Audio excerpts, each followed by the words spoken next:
El Señor esté con ustedes. Y con tu espíritu. Lectura del Santo Evangelio según San Juan. Gloria a ti, Señor.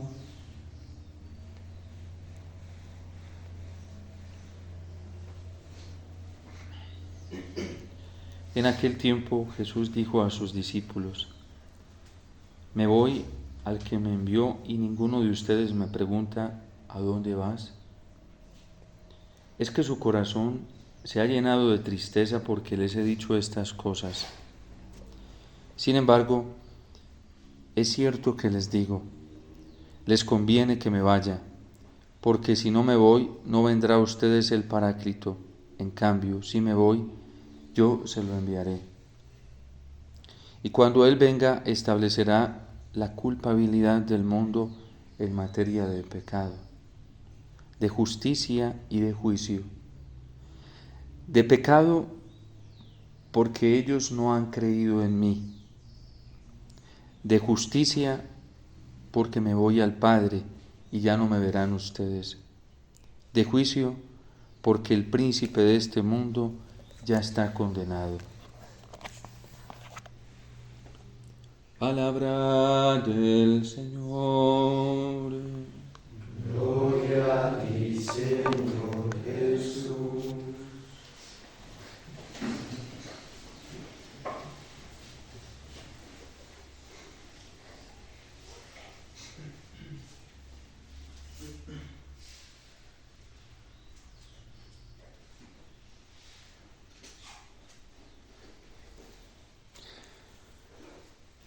Tanto bien nos hace esta palabra del Señor y nos llena de tanta esperanza al saber que el convencimiento en lo referente al pecado es una obra del Espíritu Santo para todo aquel que sencilla, de manera humilde, de manera abierta, decide abrirse a esta gracia, que también se convierte a la vez en una condena para quien con el corazón duro y con una ignorancia afectada por el desconocimiento de los preceptos y las leyes del Señor y por acogerse a otros criterios, los del mundo, se cierra esta gracia. El mismo don del Señor, que es el Espíritu Santo, y que Él está prometiendo derramar y que ansía derramarlo, y por eso les dice a sus discípulos: les conviene que yo me vaya, porque si yo no me voy, no vendrá esta gracia. Y es una conveniencia muy grande para la Iglesia, para nosotros los cristianos, que el Espíritu Santo se derrame grandemente, como lo escuchábamos también ahorita en la oración colecta, en esta misa votiva que estamos celebrando al Espíritu Santo, porque al fin de cuentas Él hace una obra extraordinaria en la verdad y es quien termina sacando a la luz todo lo que está escondido en lo más recóndito del corazón. Repito, como bien, como redención, medicina, alegría, paz, liberación para unos, pero también como angustia, condena, tristeza, desesperación, enfermedad, para quien se resiste a acoger esta gracia, este don del Espíritu Santo. Para quien se abre sencillamente a la verdad y al amor de Dios, porque como dice el Señor, Él convence en lo referente al juicio, y el juicio consiste en que Dios es más importante que los hombres. El juicio consiste en que Dios es más importante que cualquier bien que hay en este mundo. El verdadero juicio en la verdad consiste en que Dios es más grande que todas las criaturas. El verdadero juicio que está prometiendo el Señor a través del Espíritu Santo consiste en que la prioridad y la preferencia del amor humano tiene que elevarse en primer lugar hacia Dios, como hoy lo está haciendo el salmista. Te doy gracias, Señor, de todo corazón. Delante de los ángeles cantaré para ti y te adoraré, porque tu amor perdura eternamente. Solo el corazón que tiene la sencillez, que tiene la pequeñez, que tiene la simpleza, que tiene la humildad, es capaz de reconocer que todo don, que toda gracia, que toda bondad vienen de Dios. Pero el que no es justo, porque está encerrado en sí mismo, porque la prioridad son sus propios criterios, su amor egoísta, por una conciencia viciada y por una ignorancia afectada que no lo libra de culpa, no es capaz de llegar a este reconocimiento de que toda bondad, de que todo don, de que toda bendición viene de nuestro Padre Dios. Incluso quien por una ignorancia afectada y un corazón duro se mantiene en esta posición y no se abre a la gracia del Espíritu Santo, cree que las gratitudes que son para Dios son para Él. Cree que las direcciones del afecto humano que son solamente para el Señor son para Él o para ella. Y eso se llama egoísmo. Y eso se llama un amor preferente por sí mismo. Y eso se llama endurecimiento del corazón. Y eso se llama presunción. Y la presunción es precisamente un atentado contra el Espíritu Santo. Claramente el magisterio de la Iglesia nos dice que no está libre de culpa. Quien por una ignorancia afectada y un corazón duro se resiste a la gracia del Espíritu Santo. Y qué terrible saber que hoy dentro de la Iglesia hay personas así. ¿Por qué es que las cosas tienen que ser así? ¿Y por qué tienen que ser así? Porque yo las aprendí así o así me las enseñaron. Y por eso hay gente que no se abre a la palabra de Dios. Y por eso hay gente que no se abre al catecismo de la Iglesia Católica, ni lo cogen. Porque se prefieren a sí mismos. Porque prefieren los errores de su ignorancia afectada, de su corazón duro. Porque prefieren los presupuestos de otros maestros y de otros señores, cerrándose aquello que el Señor nos dijo: no llamen maestro a nadie en esta tierra. Es que, Padre, este es un buen teólogo, porque este tiene maestrías, tiene doctorados, tiene reconocimientos, honoris causa, porque este hace milagros, Padre, y tiene unos dones muy grandes y sobrenaturales, porque es que este arrastra a mucha gente en la iglesia. Estoy hablando dentro de la iglesia. Porque es que este predicador arrastra a muchísima gente. Y porque además tiene varios títulos. No solamente es doctorado en teología bíblica, sino también tiene doctorados en teología moral, en bioética. Además trabaja cerca del Papa, ha estado en las oficinas del Vaticano, trabaja en las curias. No llaméis maestro a nadie en esta tierra, solo uno es vuestro maestro. Y es el Señor Espíritu Santo. Hay gente que coge solamente el magisterio de la Iglesia para que esos argumentos se ajusten a su ignorancia perversa, a su conciencia torcida, porque no son conciencias rectas, y solamente les sirve la palabra de Dios. En la palabra de Dios les sirve lo que solamente se ajuste a lo que ellos piensan. Y si citan algo de un predicador, que se ajuste a lo que yo pienso, no a lo que la iglesia. Ni siquiera se toman el tiempo para ir a verificar en nuestra madre, que es la iglesia, madre y maestra, si esto es objetivo o no es objetivo. Quien vive en una ignorancia afectada se conforma con lo que se ajuste a sus propios criterios. Y qué delicado es eso, porque eso nos aparta del Señor. Eso nos aleja del Señor. Cuando alguien se fundamenta en sus propios criterios y se dedica a defender sus propios criterios y no los verifica en el catecismo, hablo de los católicos. Es increíble que yo he sostenido diálogos con personas que se declaran ateos y hay conversaciones que fluyen con una naturalidad porque están más en los presupuestos de la verdad que los que nos decimos tener la verdad. Y es que la presunción es así. Una persona presuntuosa es una persona ciega. Y eso es un motor, la presunción es una fuerza hasta sobrenatural porque al diablo le encanta.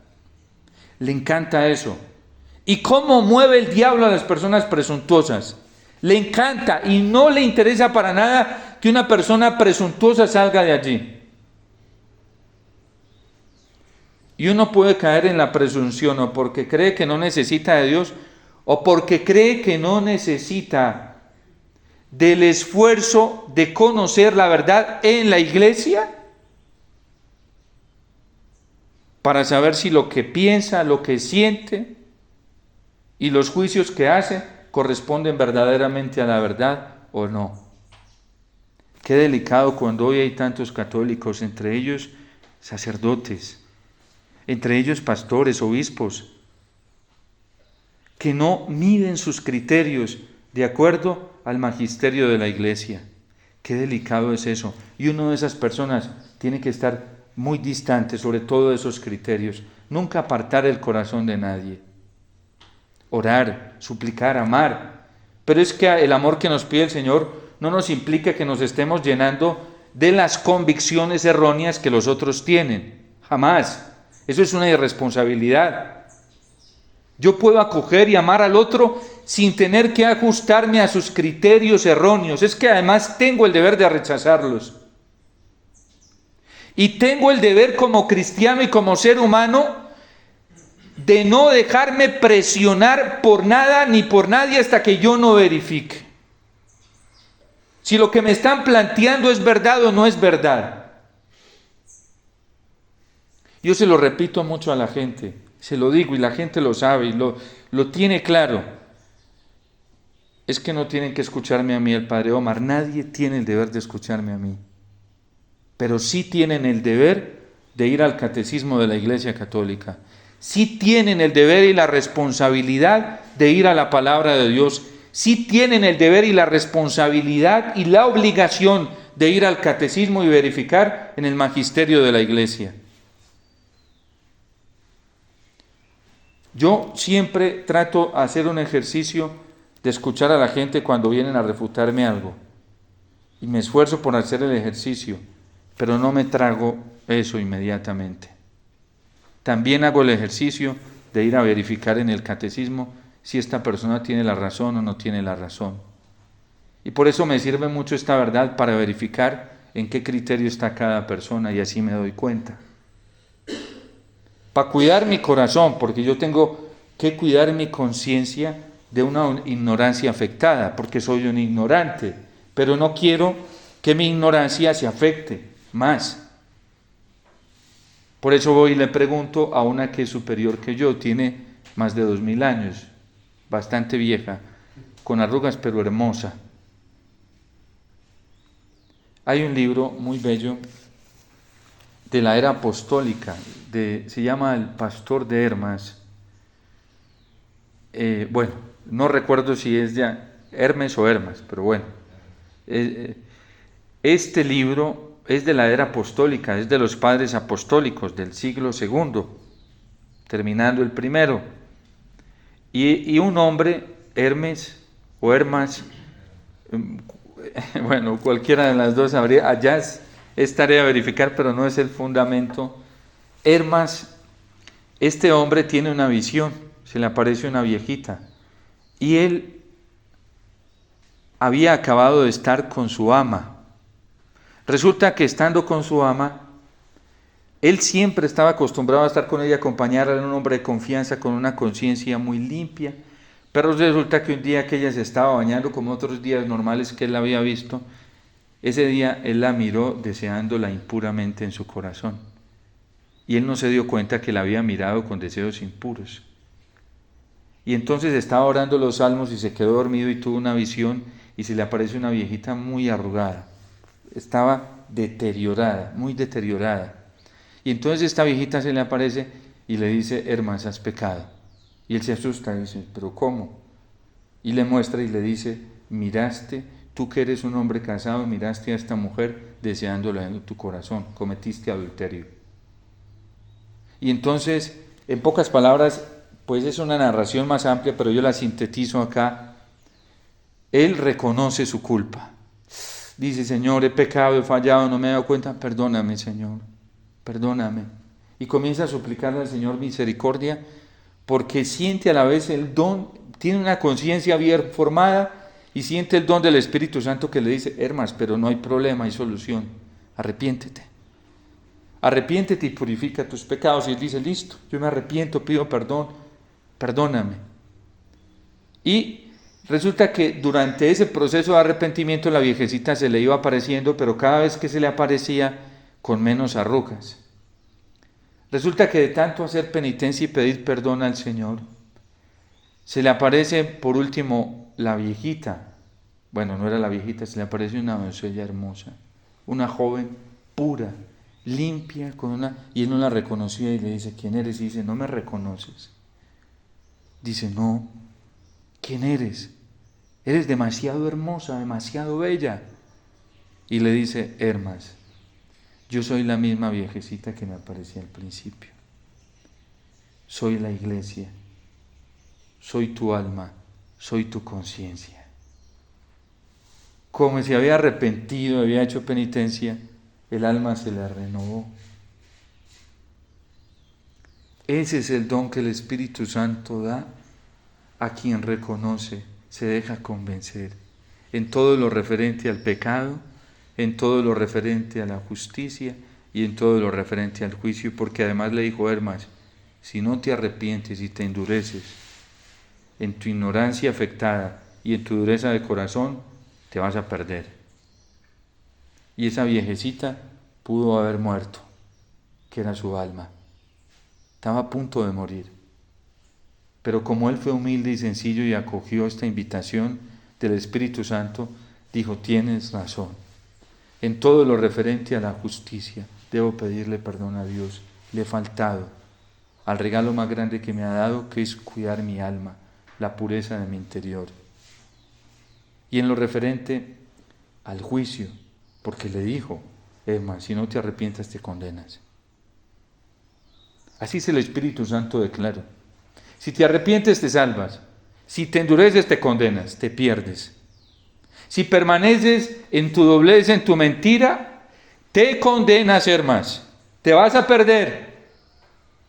Pero si te arrepientes, te salvas. Pues por eso el Espíritu Santo está haciendo una obra muy linda y están preparando verdaderamente. Dios está preparando un nuevo comienzo y va a ser un comienzo mucho más primaveral y esplendoroso que el del primer siglo con los 12 apóstoles, porque va a ser la era del Espíritu Santo. De hecho, el concilio lo dice, la Lumen Gentium, será el tiempo del Espíritu y del testimonio. Y Dios está preparando un grupo muy pequeño, no crean que es algo grande, pequeñísimo para estos tiempos. Es lo que llama San Luis María Griñón de Montfort los apóstoles de los últimos tiempos, y los está trillando por el crisol. Porque es un trabajo del Espíritu Santo para purificar. Y en este grupo pequeño, pequeñitísimo, la iglesia se va a levantar más esplendorosa que nunca. Y el mundo entero, por eso el Salmo hoy lo canta. Señor, te damos gracias por tu lealtad. De hecho, el salmista en este Salmo 137 ve la conversión de los reyes y de las naciones de la tierra. Se van a convertir miles y miles, pero no crean que va a ser por obra del poder humano o de estos atractivos con apariencia católica y cristiana. No. De estos que están vendiendo la verdad y apostatan y creen que porque tienen números son los que van a convencer. No. Es una obra impresionante que el Espíritu Santo se está preparando en unos apóstoles de los últimos tiempos, muy pocos. Y el Espíritu Santo se va a levantar con un esplendor que las conversiones van a ser multitudinarias, como nadie se lo ha llegado a imaginar. Es que ni siquiera nos lo imaginamos. Por eso este es un tiempo bellísimo, porque aquellos que estén acogiendo la palabra de Dios con sencillez, el Espíritu Santo los va a preparar para ser un signo de esos tiempos. Y son los que menos nosotros nos imaginamos. Viene un tiempo muy grande. Quiero leer, ya para concluir, una reflexión sobre la conciencia de San Claudio de la Colombière, muy bonito, que tiene que ver con esto. la pureza de conciencia, que es donde trabaja el Espíritu Santo. Para las personas de bien, es decir, las que no tienen doblez en su corazón y verdaderamente quieren amar al Señor con todas sus fuerzas, la conciencia es una amiga que hace los placeres más sensibles y los bienes más tiernos. Sobre todo, es de gran auxilio en la diversidad. Por eso dice el Salmo: ¿a quién sino a ti tengo yo en el cielo? Si estoy contigo, no deseo nada en la tierra. De hecho, estas personas las está preparando tanto el Señor que ya no les perturban para nada los juicios externos. Como son amigas de Dios, gente de bien, su único respaldo es la voz del Señor en su interior. No tienen que estar buscando respaldos humanos, para nada. ¿Qué es lo que dice aquí San Claudio? La conciencia es un juez. Algunos rechazan obedecer a ese juez, otros lo corrompen o lo hacen morir. Lo que pasó con el mal menor en Colombia. Todos esos que no aceptaron dejaron corromper la conciencia. Y pobrecitos.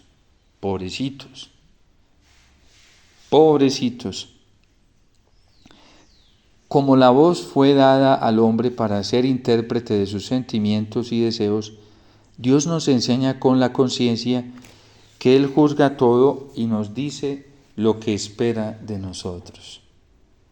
Esta voz divina forma palabras interiores para expresar diversas lecciones y órdenes que place a Dios dar a su criatura. En el interior, no son voces externas, nada. Eso es adentro, bien adentro, donde le gusta hablar al Señor con una voz sublime, tenue, tierna, impresionante, sobrenatural. Ella es el lugar del intercambio que el Señor quiere tener con nosotros y el órgano más frecuente del que se sirve para tocar nuestros corazones y abrirnos al suyo.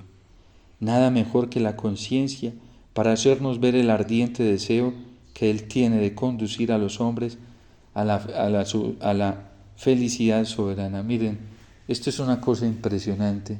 ¿Saben qué experimentan los santos que han llegado a esto? Una plenitud tan grande que les importa un comino lo que piense o digan o lo que piense el mundo. Hace poco mi director espiritual me decía, él diciéndome, para mí la vida es Cristo, lo demás es basura, me importa un comino lo demás. Solo el Señor, ¿quién le estaba hablando allá en el corazón? El Espíritu Santo, que le estaba diciendo, Adolfo, eso es lo justo, Dios. Pero llegan a esto que no les importa. Por allá vive arrinconadito, en una casa de sacerdotes ancianitos, nadie sabe de él, pero él feliz. Y hoy no se lo encuentra y es con esa alegría floreciente como nadie se imagina de dónde le sale tanto resplandor. Yo nunca lo había activo hace muchos años y ahora inactivo físicamente, pero activo espiritualmente. Y es un resplandor impresionante. Porque encontró el camino, la morada donde escucha esa voz tenue que lo hace pleno. Nada tan esclarecedor para discernir el bien y el mal, ni tan fiel para mostrarnos, ni tan apremiante para llevarnos a abrazar el bien y huir del mal. Pero si ella es un efecto del amor de Dios, es también efecto de su celo por la justicia. Por eso dice San Pablo, este tipo de amor no se alegra con el error, jamás se pone contenta con la injusticia, se alegra con la verdad. En la primera carta a los Corintios 13, cuando nuestro corazón no ha llegado todavía a ese celo por la verdad y a ese fastidio por el error, quiere decir que nuestra conciencia está afectada. Pero si ella es un efecto del amor de Dios, es también efecto de su celo por la justicia.